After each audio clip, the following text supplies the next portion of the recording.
You can access the professional screen either from the home page or the drop-down in the upper right corner next to your email address. Here you'll find the name of the client you're currently working on, a search bar, and the client data grid. Now, before we get into the details of this form, I want to stress the importance of this. Anytime you're going to create a new client file, you must be sure that all forms are cleared. You cannot overwrite another user's data. If you do, information can get mixed and things could get pretty messy, and reports would likely be full of errors. So please be sure that all forms are cleared before beginning new client data entry. To retrieve a file, you'll either click on the corresponding letter of the file name you're looking for in this alphabetical strip, or type the name in the search bar.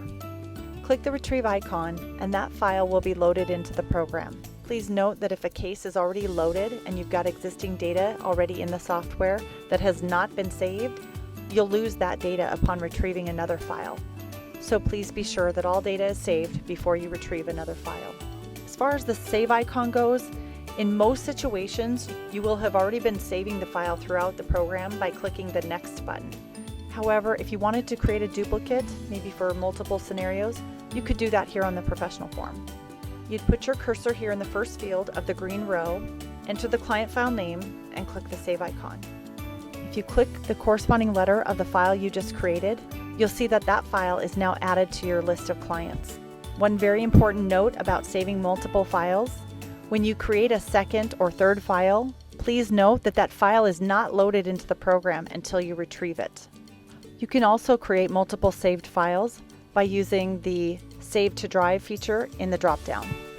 So in this case, where we just created that new file, you can see that the old file is still loaded by looking at the file name over here on the left in pink. If you're ready to work on the new file that you created, you would retrieve that file into the program. If you'd like to email a file to another professional user of the software, click on the email icon, enter the address, and click OK. And this one probably doesn't need any explanation, but the delete icon will permanently delete a file, so please be sure this is your intention. Here on the professional screen is also where you can add, edit, or delete disclaimers, clear all data from the form so you can enter a new client, access the data collection form, list all clients in a spreadsheet, or view the sample case. Changing your advisor information isn't technically on the professional screen, but since it's a professional feature, we'll cover that also. You can access the advisor information section either from the home screen icon or the drop-down. You can change any information here except for the advisor name, as the software is licensed to each user specifically. You'll make your changes and then be sure to save those changes before you leave this screen. And that's it, folks. This is the final tutorial in the series for the web edition. If there's anything that we haven't covered, please feel free to reach out through the contact form on our website. Whether you're a federal employee, a federal agency, or a financial professional, we sincerely hope you enjoy the software and that it serves you well.